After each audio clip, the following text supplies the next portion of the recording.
Hello.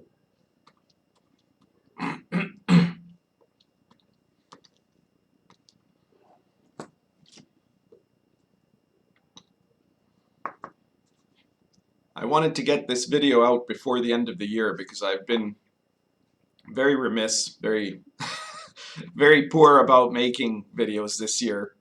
So I'm presenting this one here first to the Yea Society, and I may decide to post it in the actual YouTube, though I think that people who aren't in the society might have to do quite a bit of research. At the very least, they'd need to have read the Magician's I Ching to get any idea of what this is going to be about. But this is mainly for all of you, and it's mainly because I have the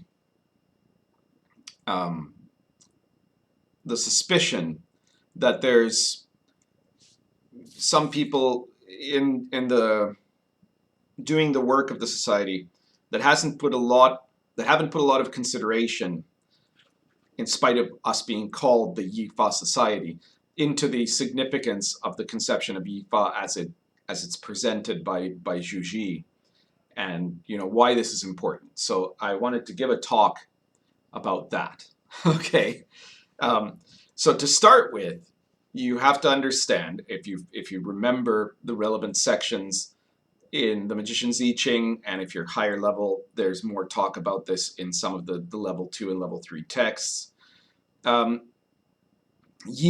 is the manifested, and Wei is the unmanifested. And there was this great debate over centuries, really, in Chinese philosophy, but not just in Chinese philosophy, because we see similar debates elsewhere in the world, between these arguments, right? Of the Wei believed that the true reality is the unmanifested symbolic reality, and the Yea believed that the manifested physical reality was the true reality. And as I mentioned in the Magician's I Ching, after a big debate with another more famous scholar at that time, Zhu Ji ended up having a moment of enlightenment when he came to realize that both of the sides of the argument were flawed and that they were wrong,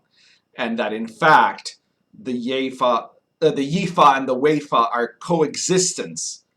They have to both be a single concept, and that for obvious reasons that he all nevertheless elaborated on, the manifested world, the Yea is reality.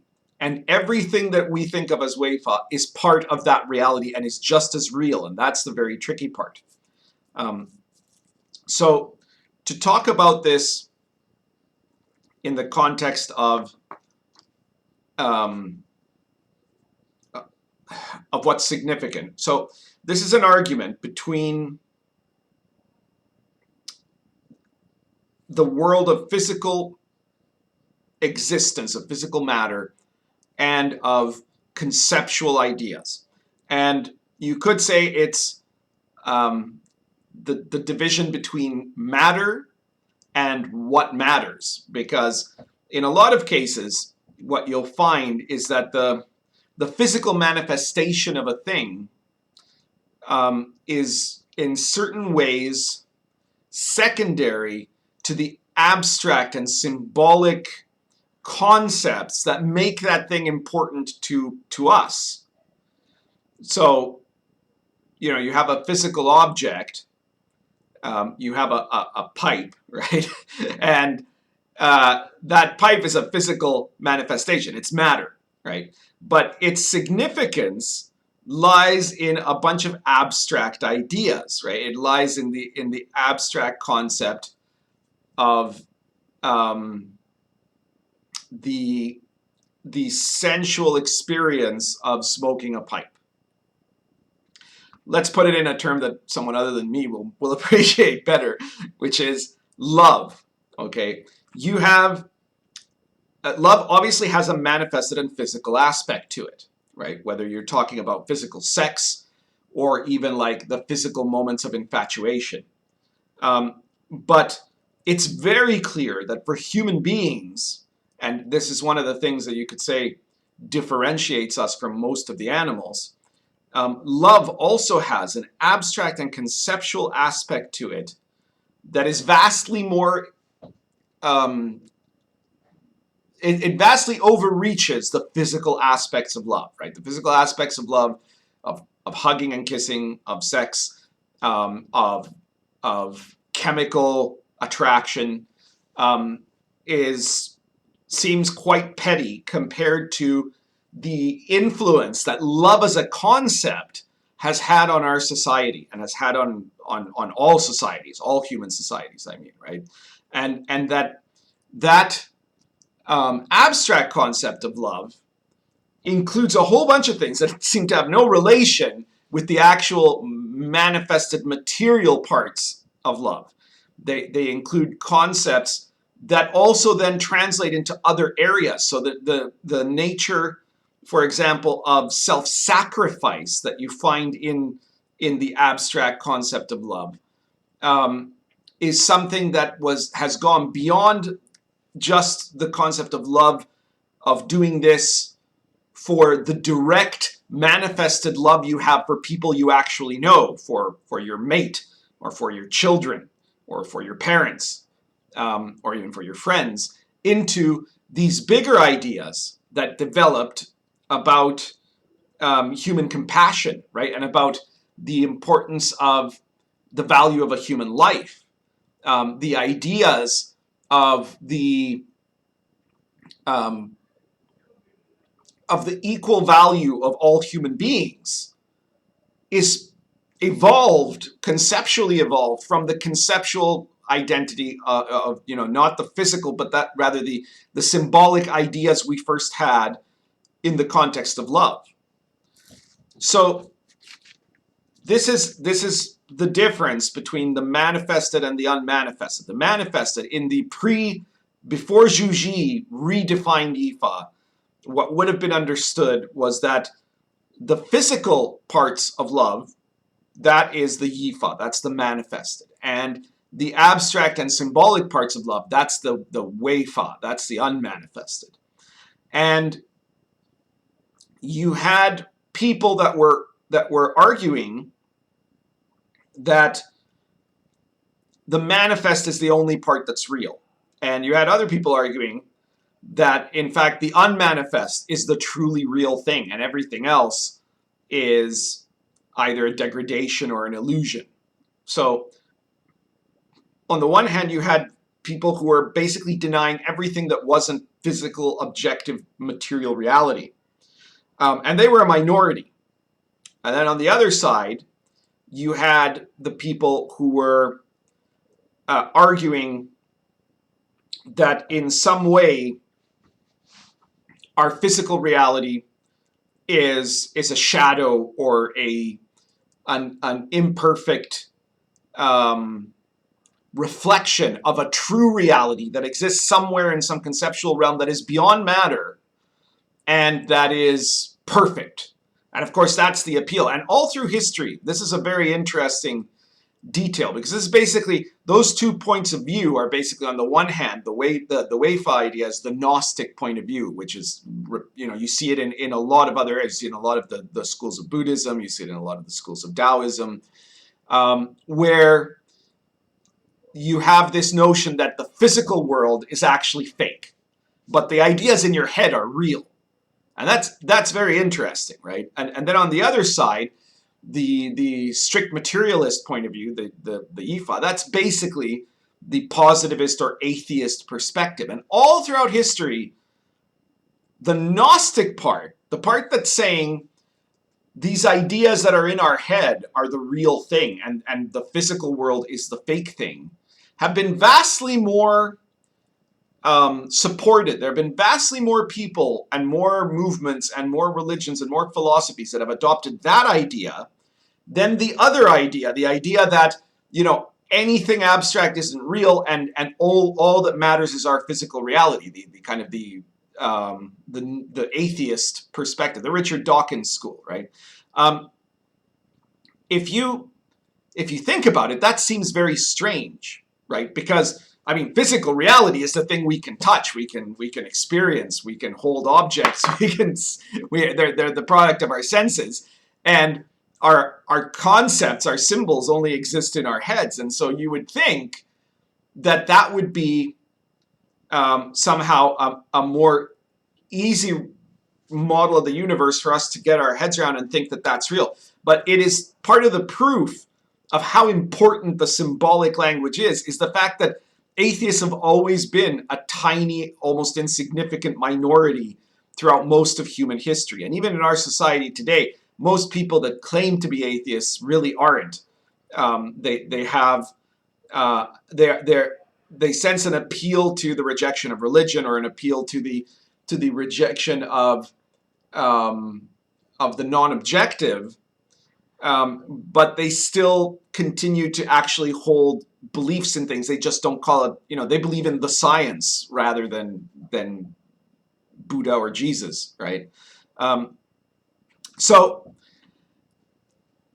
what that signifies is that actually there is far more weight to the abstract concept. It seems less crazy to most human beings to suggest that the abstract concept is the only reality than to suggest that physical matter is the only reality. And there's actually a couple of very basic reasons for this. One is because neither of the two are correct, right? But in the case of the reason why people would prefer that Gnostic view, that view that only the abstract is real, it's because, first of all, the human perception that we have means that, the way we understand our most people understand their existence as an entity, which is that you have yourself and you're apart from the rest of the universe, right? You are a separated being from the rest of the universe. That perception means that all of the concepts and symbols, all the things that you imagine, are obviously inside of you in your perspective, in the self-referencing perspective. But everything that is of matter, starting with the edge of your body and all the way out, everything else is outside of you. And therefore, you actually feel like your innermost symbolic thoughts and concepts have a deeper truth to them than the physical world you inhabit, because the physical world is separate from you, and therefore it feels less absolutely united to your sense of being. So for most people that aren't in some way very unusually stunted in certain perceptions, absolute materialistic atheism seems much less credible than a reality where the physical world is an illusion and your thoughts aren't. There's an inherent motivation to that too, in that the immaterial world of your thoughts and your concepts, you can have a notion of perfection in them, and you can't have that in the material world. There's never, you never achieve perfection in the material world. So there is an optimism to Gnosticism. It's this idea that the real world, which is up there somewhere in the air, right, and has no physical body that will decay and die, or that will change, or have to, require that you be uncomfortable. That perfect world exists somewhere, and maybe there's a way for you to reach it, depending on what part of the Gnostic philosophy you adopt, right? So that's an optimistic philosophy, whereas the pure materialistic atheism is a deeply pessimistic philosophy. It's a philosophy that says that there is nothing higher to aspire to, there is no greater concept, and that there is no escape from the imperfect state, right? That neither of that is a comment on whether they're right or wrong. Again, they're both wrong, but you can understand why that Wei concept, which at first kind of logical analysis would seem to be the much less plausible one, is vastly more adopted by humans, including people who don't actually think any of this through, but like inside their own minds, they're more prone to believing that than to believing the alternative of a world where there's nothing other than the material. So when we talk about this, it's not just something that existed in Chinese philosophy. So you see the same debate happening in the Western world, where you had the Gnostics, who in the classical West were arguing for this perfect world of ideal forms that was the true reality, and that our reality was an illusion. It was like a reflection of that, an imperfect reflection of that perfection. And of course, some of the Gnostic schools argue that you could somehow return to that perfected state in some way or another. And you would be able to you'd be able to overcome the all of the things that are flawed and imperfect within you. This was always opposed by another side that perceived this idea of like the old pagans perceived the idea of a constantly changing natural world. And you see this in the earliest parts of the Taoist philosophies in China also. And so that it rejects this notion of perfection in favor of a notion of constant change, which is, by the way, a lot closer to reality as a model than what the Gnostics believed. But it was something that was actually also addressed a little bit later by and within the creation of early Christianity. Now, why am I bringing all this up outside of the Chinese philosophy? It's because most of you who are watching this come out of a Western culture, and therefore will have an inherent osmotic relationship with Judeo-Christianity. So I could go and talk to you about the evolution of this with the different philosophers of Chinese history, but I think it'll be more easy to quickly relate this idea to you if I bring it into a Western perspective of the conflict between the Gnostic Christians and the anti-Gnostic Christians. And that was that in the early period of Christianity, there were some Christians who had taken on the Gnostic idea, the Gnostic Christians, who believed in this concept. And now there were a lot of different sects, and some of the sects that are now called Gnostics were not really Gnostics. And this isn't to imply that a lot of them didn't have very interesting perspectives and that there was wisdom to be found in what they taught about, right? But a large section of the Christian Gnostic sects believed that the important thing about Jesus was that he was the Christ, right? That Jesus the man was not important. Jesus the Christ, the Logos, the divine word that had come down unto earth, and was therefore a bridge to this world of perfection that escapes the archons, the demiurges, and the evil forces that keep you trapped in this illusion of matter, this illusion of the material world.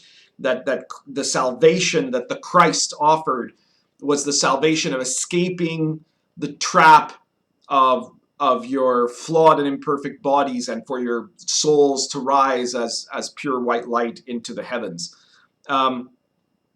That belief was the fundamental Gnostic idea that the world of matter isn't important except as something to overcome to reach this pure and perfected state of pure love and light or something like that.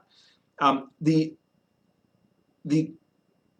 anti-Gnostic Christians and the Orthodox Christians responded to them by explicitly saying, no, hang on, this is wrong. That's not what matters, right? And so what matters is that Christ died and was resurrected to save us from our sins. But then there was another step kind of beyond that the most sophisticated people making the anti-Gnostic arguments, and this is the reason why the anti-Gnostic Christianity ultimately won, is because it had this breakthrough of an idea. Because there were lots of other stories, and you see them all over, mythology, of the God-man, right? Of either a demigod or of God incarnating in a human form, in a human appearance, right? So you see this in India with Rama and with Krishna. You see this in a lot of other cultures, Dionysus in Greek and Roman mythology. But in all of these cases, what you get is a fundamentally paganistic or Gnostic story, right? Which is that the God that manifests as a man is really just a God disguised as a man, who is just pretending. He just looks like a human, but he's still completely and fully a God, right? Or he has taken birth as a human, but in fact he is purely divine and perfect, and a perfect form. He's a perfect entity in every way. So that's what you see, for example, with Krishna in the Hindu perception of the story of Krishna. But what the Christians ended up arguing, and the thing that made Christianity so successful, is that Jesus, who was meant to be God, right, was also absolutely meant to be a man, a human being in every sense. And so he was not a God disguised as a man. He was not a divine light force that was only inside of a human body that wasn't his. He was a man, and he was also God. But he was he had made himself into an imperfect form in order to share the experience of humanity and then redeem humanity, right? So this is the opposite of the Gnostic perspective. It's a perspective that says, actually, this world is absolutely what matters, because this is where the salvation happens. This is where you can transform yourself. This is where the operation takes place. But it's not a materialistic perspective. Instead, it's about the union of the divine and the human, which is also the union of the symbolic, the immaterial, and the material. And that was the Christian perspective that creates this view of a God that is not, most of these other gods that turn into men. You have a story about how, like, the second they're born, they kill a demon, or they start to make proclamations or things like that, right? Well, the Jesus story is that he's born, inside of a barn, and that he's completely helpless. He needs his mother to take care of him, and that's the most human thing in the world, So what this union of the material and the immaterial of the two means is that, obviously, for this to be significant, both of them have to be real. There has to be an absolute reality to them. And you can't have one existing in a way that is actually functional without the other. And that is the proof that both are real things. one is a real thing that has a physical form, and the other one is a real thing that does not have a physical form, but is absolutely every bit as real as the thing that has the physical form.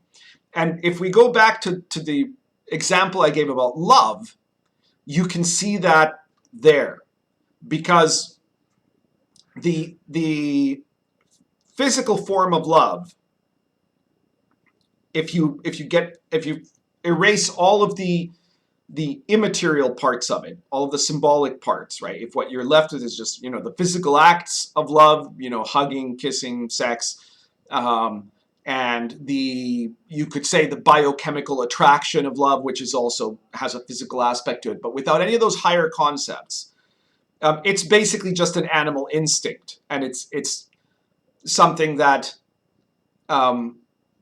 clashes with the reality of everything that love has actually produced in the world. You can't get to the level of what love has produced in the world with just the animal material parts of love. On the other hand, the proof that the conceptual part of love is not actually the truer and more superior one is that if you remove the material thing from the conceptual part of love, that conceptual love is meaningless. If there is no action of love, then all you have is a thought in your head that means nothing. It has none of the ability to do anything, to inspire or to fulfill that you need, that only can be provided by the actions of love. So you have to have these higher forces of inspiration, but they have to be manifested in the world by your actions or by other people's actions. And it's only in that union that is found in the moment and in the moment of action that you get the source of power, right? That what is real becomes real. So the abstract and the material are intertwined. They're equally real in every absolute way. And this is very important, because what it means for you mystically also is that you have to change their perspective from thinking that the things some of you might have thought that the things that are matter aren't all that important, right? That they're not as important as becoming enlightened or something like that. And so you end up ignoring the material and wanting to live in this world of the abstract, and you get trapped. And others of you might be making the mistake of thinking that the immediate manifested material things are more real in a way than that your conceptual and symbolic world is not. And this is very, if you want the secret of understanding how to make magic really work, the secret is you have to realize that symbols, a symbol is as real or more real than a car. Okay, a symbol is as real or more real than a gun. Okay, you could the symbolic world is absolutely and in every way a real world. So your thoughts are as real as your physical, the activity of your physical body, right? As your digestion, let's say, right? Your thoughts are as real as your digestion. And that means that you have to treat these things as real and take them very seriously and act on that basis and understand that you can use the symbolic to make as powerful effects in reality as the physical, sometimes much more powerful effects, because you can manipulate the immaterial in ways that you can't manipulate the material. There are limits to what you can do in the material. You probably can't take down a building with a baseball bat, right? But you could probably take down a building with a poster if you make the right poster.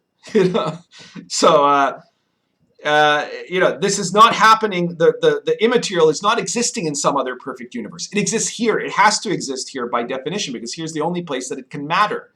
If the concept of love existed in some place where there was no matter of love, then that concept would be completely irrelevant. It wouldn't have any significance.